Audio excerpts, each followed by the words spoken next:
Mga higala, kumusta? Welcome sa atong katinawan sa kamaturan. Dunay akong nakita sa Facebook, duha ka tawo, lain-laing higayon. Ang usa nagingon nga, muyokbo ta or mutahod ta sa Santos. Kay ang Santos daw kinahanglan nga atong itbuan ang puan. Ang iyang pasabot sa iyang nabasa diya daw sa Latina Vulgata sa Filipos 4:21 nga matod pa niya mao gani ni ginagamit sa mga Sabadista nga Biblia. Iyang gibasa nga yukbuan nato ang tanan ang mga santos. Ang gibasa husto tinuod. Pero giunsa pag pasantop diha ang diferensya. Ngano man higalaw makaigsunan. Kay kung imong ipadayon pagbasa ang bersikulo 22, masabot nimo nga kining pagsulat ni Pablo ngadto sa iglesia sa Filipos, ang gisulatan mga buhi. Mengon sila nga muyokbo sa mga santos.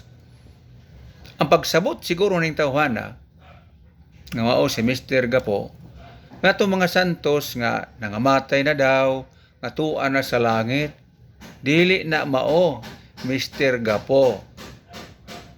Kay ngano man, kung ipadayon nimo si bersikulo 22, ang sulat ni Pablo nag-inguna, ang tanang mga santos dire, sa maugyapon diha nga basahon sa Latina Vulgata, nangumusta ka ninyo, labi na sa panimalay ni Cesar. Parehas sandali sa King James Version, sa laing nga Cebuan Bible.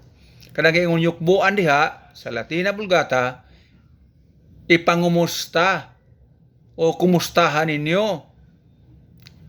Sado pa, dili yukbo nga imong ludhan ba, imong ampuan, aron nga ikaw mangayo og tabang, dili.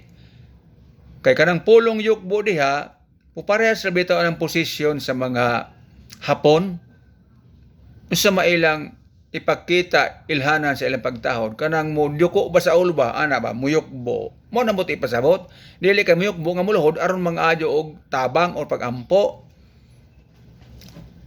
Kaysa uban nga bersyon kwaman pangumusta man sa English salute, na mo akong ipasabot nimo yung salute nga para sa military, mo ana ang imong kamot, dili ana salute ba, pangumusta ba, mo nang gitawag atong gamiton ang gitawag linguistic approach, unsaon pagsabot, pagpahaom sa mao nga mga pulong or pinulungan. Mo na higala tinuod na makita muyukbo or mutahod sa mga santos. Ang pangutana, kinsa man mga santos? Ang patay ba? No, buhi. Kay sagingon ko na sa Filipos 4:22, ang tanang mga santos nangumusta kaninyo, na naaba day mga santos nga magkumusta ito sa langit. Buhi man asa man nga lugar ni, sa Filipos, dili sa langit. Mr. Gapo, palihog lang, ayaw sa pagpasanto. Di kay basta lang mateksto mabasa, himuan mo radyo na pagpasabot konklusyon nga, dili mo haom. Kumaingon kay sa bersikulo 22, sama ang tanan mga santos nangumusta kaninyo. Ambot bang ipasabot nga kadto nga santos nga nangamatay tuwa sa langit sa inyong pagsabot, mangumusta naton dinhi sa mga buhi? Dili. Mao na ayoho nato lagi pagsabot. Misinterpretation kana Mr. Gapo. Ambot ipasabot ang mga santos kining mga buhi. Saman gisulatan ni Pablo sa Filipos, magkumustahay sila. Na sa aton andan karon, dili man ta magyup sama sa Hapon, namubaw, mubaba na ba? Ang ato paglamanuhay sa kamot. Sa Biblia gani maghalok sa balaan nga halok. Sa Roma 16:16, ang tanan mga nangumusta kaninyo, Balaan man nahalok na siya. Mo bitaw na po sa Amerika na karon, magkako sila, badilaki o ang ilang aping ila paabot. Say na sa taglaong pagtahod. Mao na lain man atong kultura. Pero wala man pasabot na siya nga adto sa mga santos nga namatay, muyokbo moampo. Kaya ang mga santos duha klase. Gani ako naman nag-isa-isa sila agi na ako ng mga video nga na santos nga patay na. Natuwa karon sa lubnganan, wa pa malangit. Gawas niya itong mga santos nga nalangit nga buhi sama kang Enoch, ang Elias, ug Moses.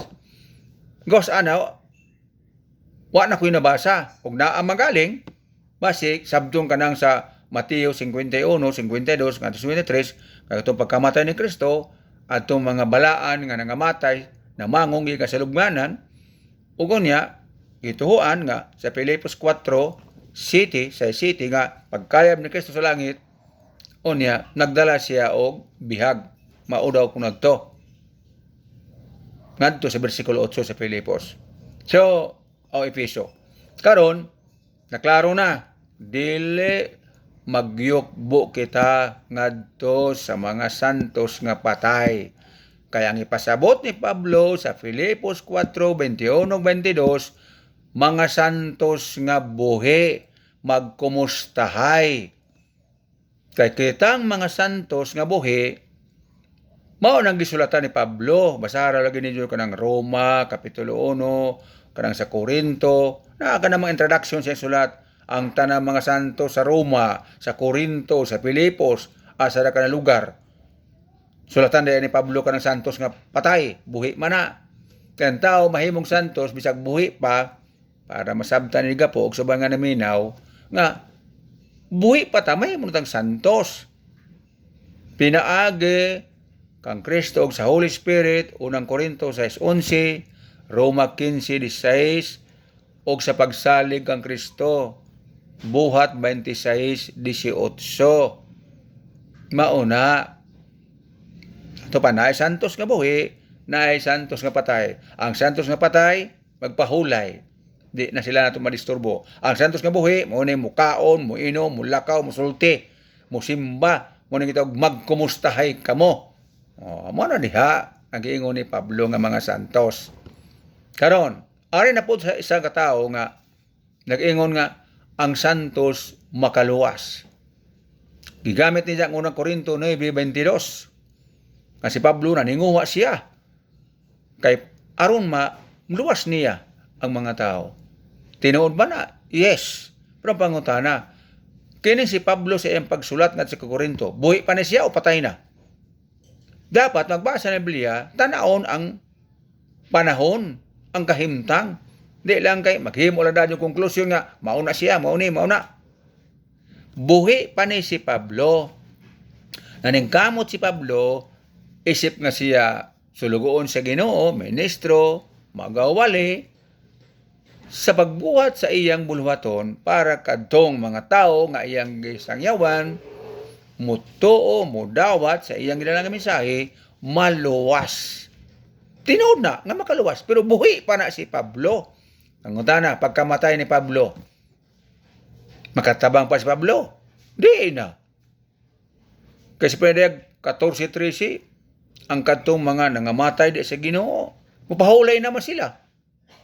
Di naman na, human naman ilang trabaho. Wala na siya. Karon, makaluwas ba? Yes. Si Pablo nakaluwas. Kaya daghang balitaw na convert. Gumikan sa pagsangyaw ni Pablo. Munang basahon ni mo ka ng Roma, Korinto, Galacia, Efeso, Filipos, daghan niya mga sulat niya sa baong tugon. Sa mga nakakabig niya na. So daghan ang naluwas sa Dios, pinaagi kang Pablo nga ingon instrumento nagsangyaw sa maayong balita sa kamatuoran. Mao bitaw si Pablo nagtugon siya kang Timoteo. Bataan nga Timoteo nga usa ka ministro sa unang Timoteo 4:6 nga tabda ang imong kaugalingon og sa imong pagpanudlo kay sa imong pagbuhat niini ginaluwas mo ang imong kaugalingon ug ang mga nagapatalinghog kanimo. So mo nabuhi pa na si Timoteo ang gisulatan. Pagkamatay ni Timoteo, sulatan pa rin ni Pablo, nga patay naman, hindi naman si Timoteo makabasa. Hindi naman siya mahibalo na. So mao na mga higalig suon, ayoko na ginato pagsabot ang Biblia. Di lang kay nabasa, dito sila yung konklusyon. So ang Santos makabuhi, makaluwas pa, sama na ako. Magatabang pa ko sa uban para maluwas. Magsangyaw ako. Kay usa ako kay ebanghelista sa matugpas sa barista nga inyong gingon.